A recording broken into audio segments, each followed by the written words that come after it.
এরা আস্থা বাংলাদেশে একটা ভেজাল লাগাইতে চায়, বাংলাদেশকে একটা ভেজাল লাগিয়ে আগামী জুন মাসে গিয়ে বলতে চায় যে ভাই দেশে এই পরিস্থিতি, আমাদের পারলে ওরা এখন যে অবস্থাটা ইন্ডিয়াকে ইনভাইট করে নিয়ে আসতে চায় ইনসার্জেন্সির জন্য।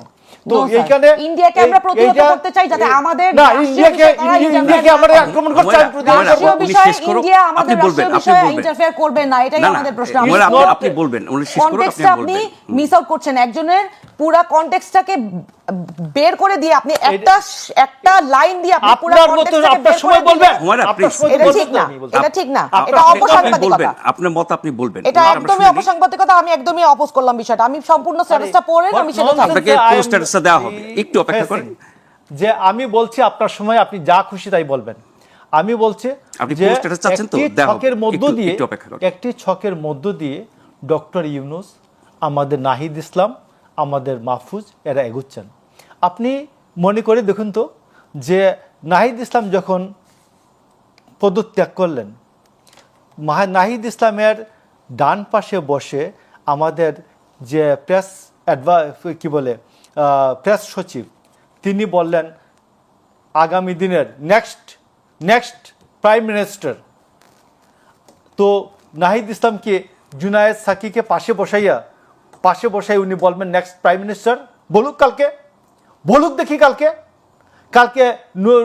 কি নূর আছে না আমাদের গণসংহতি, নূরকে বলুক, হ্যাঁ গণ অধিকার পরিষদের। তো নাহিদ ইসলাম যখনই রিজাইন করার সাথে সাথে তিনি আর শপথবদ্ধ ব্যক্তি নন, তিনি প্রাইভেট পার্সন। তিনি প্রাইভেট পার্সনকে তিনি তার বাম পাশে বসিয়ে প্রেস সচিব, প্রধান উপদেষ্টার প্রেস সচিব এটা কোনো অবস্থাতেই বলতে পারেন না যে নেক্সট প্রাইম মিনিস্টার, পরবর্তী প্রধানমন্ত্রী নাহিদ ইসলাম। আমরা পরিস্থিতি নিয়ে কথা বলছিলাম, হুমায়রা নূর পুরো স্ট্যাটাসটা বলছেন, আমরা বিরতির পরে পুরো স্ট্যাটাস আপনাকে পড়ে শোনাবো। কিন্তু এত বড় একটা স্ট্যাটাসে তো একটা সামারি থাকে, ওর একটা কি পয়েন্টস থাকে, ইম্পর্টেন্ট আলোচনাটা আসলে অন্যদিকে ধাবিত হচ্ছে এবং এটা ইন্টেনশনাল কিনা আমি বুঝতে পারছি না। আপনি মনে হয় অনেক বেশি জাজমেন্টাল কথা বলছেন। আমরা যদি একটা শব্দ দিয়ে হয় তাহলে এটা আলোচনাটা জাজমেন্টালি শুরু হয়েছে। একটা শব্দ কেন, আমি কয়েক লাইন পরে আপনাকে বলেছি এবং তিনি নিজে যে শিরোনামটা দিয়েছেন সেটা আপনাকে বলেছি। তো একটা লেখার বা একটা রিপোর্টের বা একটা প্রবন্ধের শিরোনাম মানে কি, ওইটার এসেন্স বা ওইটার মোস্ট ইম্পর্টেন্ট পয়েন্ট, সেটাও আমি আপনাকে বলেছি। আপনি পুরোটা চাচ্ছেন, বিরতি পরে আমি পুরোটা আপনাকে পড়ে শোনাবো। কিন্তু আমি বলছি যে উনি একজন উপদেষ্টা হিসেবে ওনার কাছে মনে হয়েছে পরিস্থিতিটা এরকম। আপনি জাতির কাছে পুরো স্ট্যাটাসটা পড়ে শোনান। আমি বললাম তো আপনাকে বিরতির পরে আপনাকে পড়ে শোনাবো। আমার হাতে এই মুহূর্তে নাই, আমাকে যখন দেওয়া হবে প্রোডাকশন টিম থেকে সেটা আপনি পড়ে শোনাবো। কিন্তু আমি বলছি যে একটা স্ট্যাটাস পুরোটা পড়ার পরে আপনি বলবেন ভালো কথা, কিন্তু যেটুকু আমি বলেছি আপনি তাহলে কনটেক্সটটা বলেন, সামারিটা আপনি তো ওটা জানেন, ওটা নিয়ে আলোচনা হচ্ছে। আপনি কনটেক্সটটা নিয়ে কথা বলছিলেন, সামারি কনটেক্সটটা আপনি বলেন তাহলে আমরা জানি, তারপর আলোচনাটা শুরু করি। উনি তো যা লেখার ওখানে লিখেছেন, উনি কি এই লেখার বাইরে কি উনি কিছু বলেছেন? উনার স্ট্যাটাসটার কনটেক্সটটা নিয়ে সামারিটা তো আপনি বলবেন, তারপর আমরা আলোচনাটা শুরু করব। সেই সামারিটি তো আপনাকে বলেছিলাম। সামারিটা বলেন, পুরো সামারিটা বলেন, তাহলে আমি বুঝি যে আপনি পক্ষপাত দুষ্ট কিনা। আপনি অনেক বেশি আক্রমণাত্মক হয়ে যাচ্ছেন। না আমি আসলে বুঝতে পারছি না যে আলোচনাটা একজন গুরুত্বপূর্ণ উপদেষ্টা শব্দ নিয়ে বর্তমান পরিস্থিতি নিয়ে একটা স্ট্যাটাস দিয়েছেন, উনার ভাবনাটা কি হতে পারে সেটা নিয়ে কিন্তু আমি আমার মতামত ব্যক্ত করেছি। না আপনি এটাও বলতে পারেন যে উনি তো উপদেষ্টা, উনি ওনার মত দিয়েছেন, আমি ওনার সাথে একমত না, বা আমি ওনার মত নিয়ে আমি যেটা একজন সাধারণ মানুষ হিসেবে আপনি জাতীয় নাগরিক পার্টির একজন গুরুত্বপূর্ণ নেত্রী হিসেবে, সদস্য হিসেবে, এই গণ অভ্যুত্থানের খুব গুরুত্বপূর্ণ ভূমিকা রাখা ব্যক্তি হিসেবে আমি আপনার কাছে এটা ব্যাপারে একটা মতামত বা প্রতিক্রিয়া চাইতেই পারি, তাই না? আমি আমার মতামতটা প্রথমেই জানিয়েছি, কিন্তু আমি যখন বুঝতে পারলাম যে এই স্ক্রিনে যখন আমি পুরো স্ট্যাটাসটা যখন স্ক্রল ডাউন হচ্ছিল, তখন আমি বুঝতে পারলাম যে পুরো স্ট্যাটাসের কনটেক্সটটা ডিফারেন্ট হতে পারে। এই জন্য আমি আপনাকে অনুরোধ করেছি যে পুরো স্ট্যাটাসটা আমি সেটা আপনাকে শোনাবো। আমি বলছি কি যে পুরো স্ট্যাটাসটা থেকে তো এই কথাগুলো আলাদা না, বা উনি একটা শিরোনাম দিয়ে স্ট্যাটাস দিয়েছেন এবং তার শুরুতে আচ্ছা আমরা আসলে আলোচনাটা আগাই। আপনি যখন এত কথা বলছেন কিন্তু আপনি কিন্তু এতক্ষণে অলরেডি স্ট্যাটাসটা পড়ে ফেলতে পারতেন। আমি স্ট্যাটাসটা আমার হাতে নাই বলছি যে আমি বিরতির পরে হাতে পেয়ে আপনাকে পড়ে শোনাবো, ঠিক আছে? আশ্চর্য হচ্ছি যে স্ট্যাটাস আপনার হাতে নাই, আপনি সেই স্ট্যাটাস নিয়ে আলোচনা শুরু করলেন। সেই স্ট্যাটাস আপনাকে ঠিক আছে, দেখানো আর হয়েছে, কোনো সেই গুরুত্বপূর্ণ স্ট্যাটাসের বিষয় থাকলে সারমর্ম সেটা নিয়ে আপনাকে বলা আলোচনা হয়েছে। করতে আমরা রাজি আছি। আপনি কি সিদ্ধান্ত নিয়েছেন যে আপনি না না, অসুবিধা নাই, আর মানে কোনো গুরুত্বপূর্ণ আলোচনা থাকলে আমরা সেটা নিয়ে আলাপ করতে পারি। ওকে, মুশাররফ ভাই, আপনি শেষ করেছিলেন ওই বিষয়টা না? আমি বুঝলাম যে পরিস্থিতির মূল্যায়ন তিনি করেছেন। পরিস্থিতি মূল্যায়ন হুমায়রা নূরও করতে পারেন, আপনিও করতে পারেন, তার সাথে একমত হতে পারেন, দ্বিমত হতে পারেন।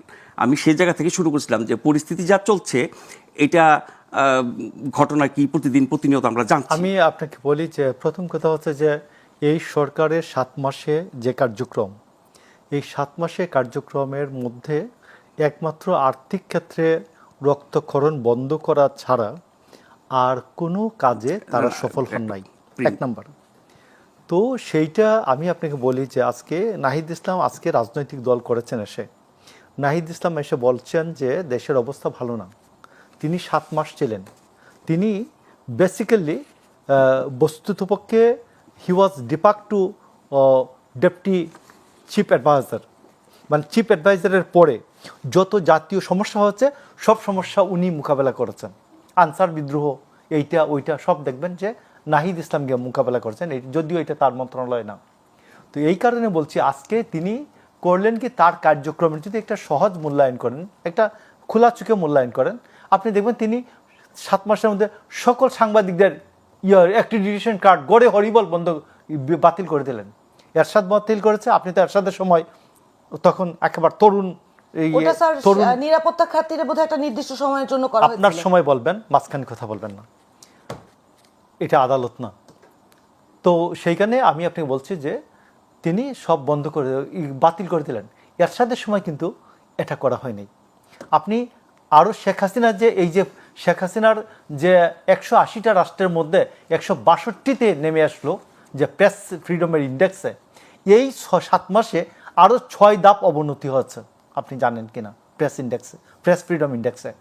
তো এই জন্য নাহিদ ইসলামের যে ফলাফলটা কি, নাহিদ ইসলাম যে প্রেস যে আমাদের সম্প্রচার তথ্য সম্প্রচার মন্ত্রণালয় চালিয়ে আসলেন, আর আমার প্রেস ফ্রিডমে আমি 6 ধাপ অবনমন হলো আমার।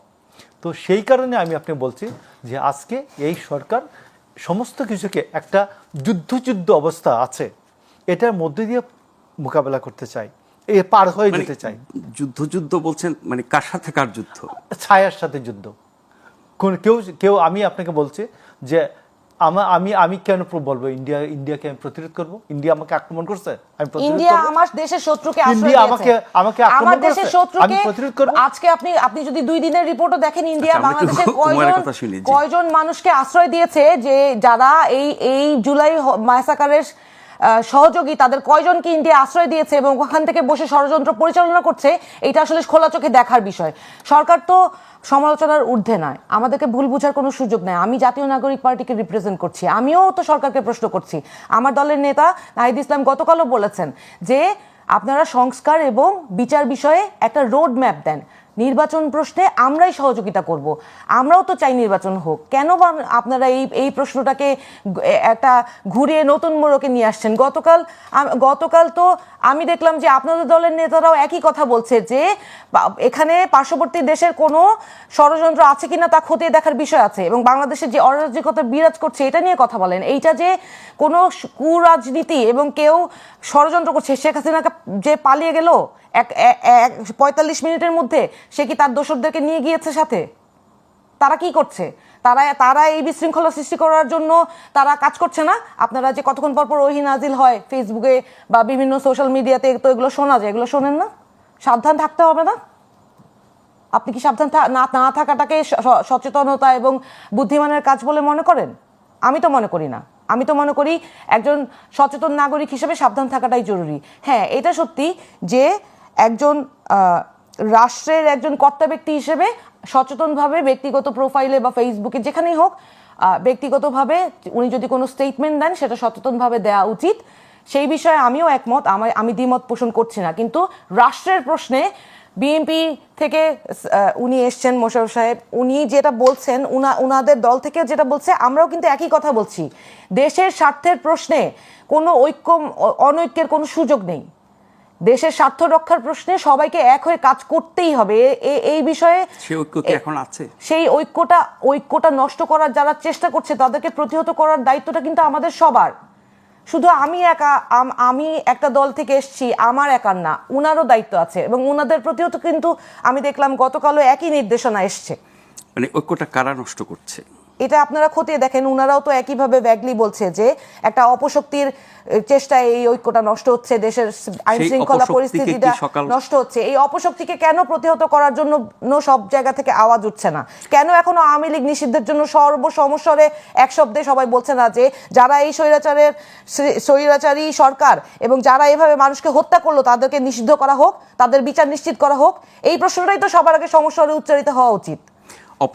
আমরা শুধু বারবার বলছি নির্বাচনের কথা তো আমরাও বলছি, কিন্তু আমরা চাই বিচার এবং সংস্কারের একটি সুনির্দিষ্ট দৃশ্য তো একটা রোডম্যাপ দেওয়া হোক। এই জিনিসটা কেন, এই সহজ কথাটা কেন ভুলভাবে উপস্থাপন করা হচ্ছে, এই জিনিসটা আমার বোধগম্য নয়। না, অপশক্তির কথা যা বলছেন সেই অপশক্তিকে সরকার মোকাবেলা করতে পারছে না কেন? সরকার মোকাবেলা করতে পারছে না কেন, এইটা তো সরকারের এই 7 মাসের একটা অরাজনৈতিক ব্যাকগ্রাউন্ড থেকে আসা সরকারের কাছে আপনি এক্সপেক্ট করলে হবে না। আমি যদি পেছনে ফিরে তাকাই, ওই স্বৈর শাসকের 15 বছরের শাসনে প্রত্যেকটা রাজনৈতিক দল যেই সব নিষ্পেষণের শিকার হয়েছে, আমি বারবার বলছি এই কথাটা, উনি নিজেও জানেন, আমি গ্যারান্টি দিয়ে বলতে পারবো উনি নিজেও নিজের বাড়িতে শান্তিতে ঘুমান নাই। আমি একটা রাজনৈতিক পরিবারে কম বেশি আত্মীয় স্বজন যতটুকু আছে, আমার পরিবারও কোনোদিন শান্তিতে ঘুমায় নাই। এই নিষ্পেষণগুলো যখন ওনারা সহ্য করেছেন, ওনারাও তো সহ্য করেছেন, আমিও সহ্য করেছি। 15 বছরে তো এটা পরিবর্তন সম্ভব হয় নাই। 7 মাসে আমরা অরাজনৈতিক কয়টা ব্যক্তির কাছে এক্সপেক্ট করি যে তারা সবকিছু চেঞ্জ করে দিবে? আমরা তো তাদেরকেও প্রশ্ন করছি, আমরা তাদের কাছেও আশা রাখি যে আমাদের যে আশা আকাঙ্ক্ষা তারা সেটা বাস্তবায়ন করার চেষ্টা করবে। দেখি তারা করতে পারে কিনা। না করতে পারলে তো ভবিষ্যতে সংস্কারের মাধ্যমে, নির্বাচনের মাধ্যমে এবং জনগণের প্রতিনিধিত্ব করার লোকজন আসবেন, তারাই জনগণকে একটি সুন্দরভাবে দেশ গঠন করার সুযোগ করে দিবেন। আমরা তো সেটার জন্য যে প্রয়োজনীয় সংস্কার সেটা করে এগিয়ে যাওয়ার জন্য বারবার করে অনুরোধ করছি। এইটা তো কেন জনমানুষের কাতারে সবাই বুঝতে পারছে, শুধু রাজনৈতিক জায়গায় এসে আমরা অন্যভাবে কথা বলছি, অন্যভাবে উপস্থাপন করছি, এটা আমি বুঝতে পারছি না। 9 তারিখে জাতীয় ঐক্যটা সেটা ছিল না। এই জাতীয় ঐক্য বিনষ্টের প্রথম যে ব্যক্তিটার নাম, তিনি হচ্ছেন ডক্টর ইউনূস। তিনি প্রথম বললেন যে আমার নিয়োগকর্তা ছাত্ররা, সাথে সাথে অন্যান্য শ্রেণী পেশার মানুষ যারা আমরা এবং রাজনৈতিক দল আমরা যারা ছিলাম আমাদের সন্তানদেরকে আমরা পাঠিয়েছে যে কোনো ক্রেডিট ছাড়া ওখানে গিয়ে যুদ্ধ করে আসো শেখ হাসিনার বিরুদ্ধে। আমরা যারা গত 13 সাল থেকে অসংখ্যবার জেলে গিয়েছে, অসংখ্যবার 36 নম্বর মিন্টু রোডে আমরা যারা 12 ফিট বাই 12 ফিট গড়াদে ছাত্রীর জন্য থেকেছে, আমরা ওই দিন ক্রেডিট ছাড়া 5 তারিখে গিয়েছিলাম। আর 9 তারিখে যখন ডক্টর ইউনূস বলছেন যে ছাত্ররা ওনার নিয়োগকর্তা, ওদিনই যে 5 তারিখে জাতীয় ঐক্য যেটা ছিল ওটা শেষ হচ্ছে।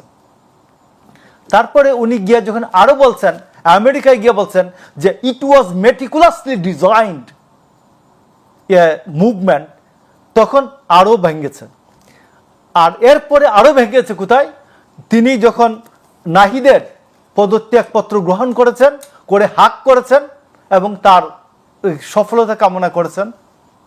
এরপরে তার প্রেস সেক্রেটারি বাম পাশে নাহিদকে বসে বলছেন যখন নেক্সট প্রাইম মিনিস্টার, তখন আমি রাজনৈতিক দলের কর্মী হিসাবে আমার যে দাবি যে ডক্টর ইউনূসের এই সরকারটি আর নিরপেক্ষ নাই। আর আজকে যে আমাদের হুমায়রার যে আচরণ জাতীয় নাগরিক পার্টির, যে মাহফুজ আলমকে ডিফেন্ড করার প্রশ্নে যে যুদ্ধাঙ্গদেহী ভাব, এটা she is not the government, she is not the Mahfuz Alam, she is not here on behalf of Mahfouz Alam. No, in that case this is the Nagorik party, Nahider party, absolutely party of Dr. Yunus. Dr. Yunusের স্বপ্নের party হচ্ছে নাহিদের party. Doctor ইউনূসের যে স্বপ্ন ছিল বাংলাদেশ নাগরিক শক্তি বিনাশ, এই বিনাশের বিমূর্ত সেই অন্য রূপের নাম হচ্ছে বাংলাদেশ নাগরিক পার্টি। তো আসুন, এই জন্য আমি মনে করি 15th অ্যামেন্ডমেন্ট আমাদের সুপ্রিম কোর্টের অ্যাফিলিয়েট ডিভিশন বাতিল করে দিয়েছে। সুপ্রিম কোর্টের অ্যাফিলিয়েট ডিভিশন বাতিল করে দেওয়ার সাথে সাথে শেখ হাসিনা যে সংবিধানের 1/3 যে এলোমেলো করেছিলেন, তছনছ করে ফেলছিলেন, 57 অনুচ্ছেদে উনি বলছিলেন প্রধানমন্ত্রীর মৃত্যু ছাড়া আর কোনো ইয়া নাই, কি বলে, অবসর নাই। সেই সব পরিস্থিতি যখন কাটিয়ে উঠেছি আমরা, সেই ক্ষেত্রে ডক্টর ইউনূস তার স্বপ্নের লালিত স্বপ্নের যে রাজনৈতিক দল, সেই দল একটি উনি গঠন করতে পারেন এসে, এবং গঠন করে আমাদেরকে উনি মুক্তি দিয়ে উনি পঞ্চদশ সংশোধনী বাতিলের পর যে কেয়ারটেকার গভর্নমেন্টের যে দ্বার উন্মোচিত হয়েছে, সেই কেয়ারটেকার গভর্নমেন্ট করে একটি নতুন সরকার, নতুন নির্বাচনের ব্যবস্থা আগামী জুন জুলাই হতে পারে।